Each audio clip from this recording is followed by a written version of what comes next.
Halo dan selamat bergabung kembali teman-teman netizen atau warganet ke konten terbaru dari channel YouTube Bola Bung Binder. Dan di konten terbaru hari ini saya ingin membahas tentang pertandingan Timnas Indonesia U17 lawan Guam yang berakhir untuk kemenangan Timnas Indonesia U17 dengan skor telak 14-0. Kita tahu ini adalah pertandingan pertama bagi Timnas Indonesia U17 di babak kualifikasi Piala AFC U17. Setelah lawan Guam, Timnas Indonesia U17 akan lawan Uni Emirat Arab. Setelah itu lawan Palestina. Setelah itu lawan Malaysia. Artinya memang perjuangannya cukup berat bagi para pemain Timnas Indonesia U17. Yang kita tahu sebelumnya Timnas Indonesia U16 menjadi juara di Piala AFF U16 dengan mengalahkan Vietnam di pertandingan final. Kita tahu juga bahwa Coach Bima Sakti telah melakukan persiapan yang matang menuju babak kualifikasi Piala Asia U17. Maka itu terlihat jelas di pertandingan pertama lawan Guam, para pemain dari Timnas Indonesia U17 bermain begitu rapi. Bukan saja rapi, tapi menurut hemat saya bermain cantik. Jadi memang teamwork makes the magic work. Teamwork yang sangat penting bagi para pemain Timnas Indonesia U17 agar mereka bisa secara konsisten mendapatkan hasil-hasil akhir yang positif. Memang Guam bukanlah tim kuat di grup ini. Guam adalah salah satu tim lemah di grup ini. Tapi bisa menang dengan skor 14-0. Tentu itu adalah sesuatu yang luar biasa dan perlu juga dong kita apresiasi. Ada juga pola permainan yang jelas. Ada crossing-crossing yang diberikan, ada true pass yang diberikan, ada kombinasi passing yang dilakukan oleh para pemain. Saya tidak melihat para pemain terlalu lama menguasai bola untuk mengandalkan skill individu mereka. Dapat bola mereka akan passing, ketika mereka ada peluang untuk syuting mereka akan lepaskan tendangan. Ketika mereka dalam situasi yang sulit mereka akan memilih untuk membagi bola tersebut dan tidak memilih untuk langsung melepaskan tendangan atau juga sundulan. Sehingga secara total nih teman-teman yang saya hitung, peluang emas dari Indonesia di pertandingan kemarin malam itu, peluang emas ya, saya ulangi lagi, peluang emas itu 28. 28 peluang emas dari Indonesia. Memang golnya 14. Tapi gol 14 gol ini menurut saya sudah bagus. Conversion rate-nya sudah sangat baik. Dari 28 peluang emas bisa mencetak total 14 gol. Dan yang paling penting itu kan adalah bisa menang lebih dari 10 gol. Karena sebelumnya Uni Emirat Arab menang dengan skor yang telak kan, lawan Guam dengan skor 9-0. Jadi memang Coach Bima Sakti ini telah menyiapkan mental dari para pemain. Apa artinya itu? Bahwa walaupun lawan tim yang lemah, tapi harus main serius. Gak boleh meremehkan para pemain tim lawan seperti yang dia pernah katakan sebelumnya. Bahwa para pemain dari Timnas Indonesia U17 itu harus respect kepada para pemain dari tim lawan. Respeknya itu ya jangan menganggap remeh. Jangan juga banyak gaya di atas lapangan. Walaupun lawannya adalah tim yang lemah. Tapi mereka bermain dengan disiplin yang tinggi. Sehingga memang mereka mengandalkan passing, mengandalkan pergerakan, mengandalkan pressing. Itu yang menyulitkan para pemain Guam untuk juga bisa menciptakan peluang yang berbahaya. Dan memang dari susunan pemain kita tahu ini adalah mayoritas pemain-pemain yang sama yang turun di Piala AFF U16 lalu. Memang sudah cukup lama mereka tidak bermain. Tapi kan kita melihat kekompakan di antara mereka tetap terjaga. Dan jelas tampak bahwa semua pemain bermain bagi tim. Semua pemain itu bermain mengandalkan kerjasama. Karena mereka tahu tanpa kerjasama nanti di pertandingan-pertandingan selanjutnya lawan Uni Emirat Arab, lawan Palestina dan juga lawan Malaysia mereka akan kesulitan jika tidak mulai menyatu mulai dari pertandingan pertama ini. Dari gol-gol yang dicetak kita tahu Arkan Kakak total mencetak 4 gol. Tapi jangan cuma melihat gol-gol dari Arkan Kakak, lihat juga umpan-umpan kunci yang dia berikan, lihat juga assist yang dia berikan tuh. Dengan heading. Dia tidak memilih untuk heading ke arah gawang, tapi dia berikan heading passing ke pemain lain sehingga ada gol tambahan yang tercipta. Lihat juga bagaimana dia bergerak tanpa bola. Ada juga kita lihat Kaviatur Rizky, sama juga permainannya bagus. Ada Nabil, sama juga permainannya bagus. Iqbal hampir mencetak gol. Tegar mainnya juga rapi. Nah, disinilah kita sudah bisa melihat ada progres dari Timnas Indonesia U17. Bahwa para pemain masih bisa mempertahankan momentum mereka setelah menjadi juara di Piala AFF U16 lalu. Oke, sekarang Guam telah selesai, perjuangan lawan Guam telah selesai. Tapi perjuangan sekarang akan semakin berat teman-teman. Karena next match itu lawan Uni Emirat Arab. Kenapa saya katakan akan semakin berat? Karena Uni Emirat Arab ini adalah tim yang paling kuat di grup ini selain kita.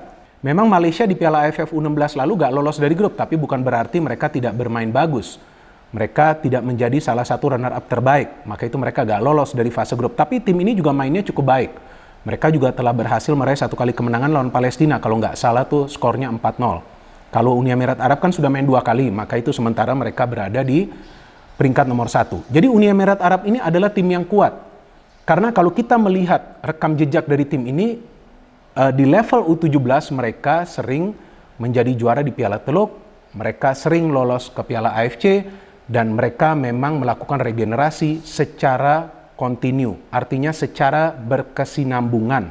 Nah, disinilah sekarang kita harus pahami bahwa Uni Emirat Arab adalah salah satu tim yang juga mengandalkan permainan passing. Mereka dilatih oleh pelatih asal Spanyol. Jadi pelatih-pelatih asal Spanyol itu akan mengutamakan permainan teknik tinggi. Passing-passing datar plus kombinasi passing-passing tinggi. Lawan Guam memang para pemain bertahan kita tidak diuji. Ya karena Guam juga sulit membangun serangan ke arah pertahanan dari Indonesia. Tapi saya melihat sebaliknya, para pemain kita mulai memberikan crossing-crossing tinggi. Dan itu gak salah, mereka juga perlu berlatih seperti itu.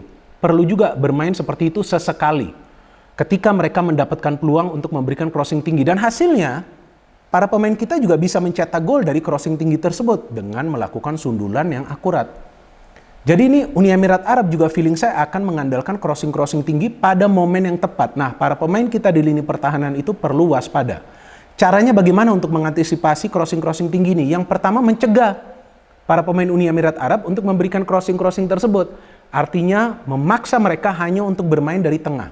Jika itu bisa dilakukan, maka saya pikir 50% tugas dari para pemain Timnas Indonesia U17 itu sudah mereka lakukan, yaitu mencegah para pemain Uni Emirat Arab memberikan crossing-crossing tinggi. Hal kedua, 50% sisanya seperti apa? Menutup ruang gerak. Karena tim-tim asal Timur Tengah itu juga sesekali para pemain mereka akan mengandalkan skill individu untuk memancing para pemain tim lawan melakukan pelanggaran. Kemudian mereka akan mendapatkan tendangan bebas, yaitu mereka akan bisa manfaatkan untuk menciptakan peluang dan tentunya agar bisa mencetak gol. Jadi menutup ruang area itu akan jauh lebih baik daripada melakukan pressing man to man. Takutnya ada banyak pelanggaran yang akan dilakukan karena secara teknik kalau saya melihat cuplikan pertandingan Uni Emirat Arab lawan Palestina, saya gak lihat sih lawan Guam, kan Guam memang bukan tim yang kuat. Tapi lawan Palestina, saya melihat permainan mereka teknik tinggi. Palestina juga memberikan perlawanan luar biasa, tapi akhirnya mereka kalah. Jadi ini lawan Uni Emirat Arab, yang harus diperhatikan adalah menutup ruang. Kemudian mencegah mereka memberikan umpan-umpan ke dalam ruang pertahanan dari Indonesia atau ke dalam kotak penalti dari pertahanan Indonesia. Saya optimis bahwa Timnas Indonesia U17 bisa lolos ke Piala Asia, teman-teman. Karena saya melihat bahwa permainan mereka tidak berubah dari Piala AFF U16 lalu. Tapi ya para pemain juga perlu terus fokus.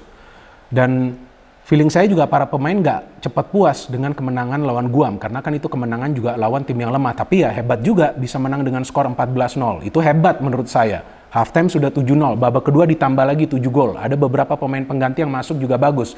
Jidabin itu bisa mencetak gol yang indah kan. Dan juga lihat dong, dalam melakukan counter, para pemain kita nggak egois. Membagi bola. Nah itu yang paling penting. Jadi sekarang mindsetnya sudah mulai berubah teman-teman. Mulai dari level U17. Itu yang tentu kita inginkan. Jangan egois, bagi bola ketika ada kesempatan. Kalau memang sudah sulit untuk membagi bola, nggak ada salahnya memberikan bola kembali dulu ke belakang. Atau ya udah kalau memang dekat ke kotak penalti atau dekat ke gawang, shooting. Tapi harus juga menjaga akurasi dari shooting tersebut. Jadi kita tunggu pertandingan selanjutnya lawan Uni Emirat Arab. Yang penting para pemain harus fokus. Gak boleh 1% pun fokus atau konsentrasi mereka menurun. Dan kedua, bermain dengan disiplin, menutup area, bermain dengan cepat ketika mendapatkan bola, main passing lagi, main pergerakan tanpa bola. Dan yang paling penting transisi positifnya itu harus benar-benar cepat. Karena para pemain Uni Emirat Arab juga posturnya cukup bagus ya. Para pemain kita juga saya melihat posturnya ideal semua. Para striker di depan tinggi-tinggi, mereka juga punya fisik yang kuat. Tinggal sekarang bagaimana mereka bisa bermain secara cerdas untuk bisa melumpuhkan tim lawan yang dalam hal ini di pertandingan kedua adalah Uni Emirat Arab.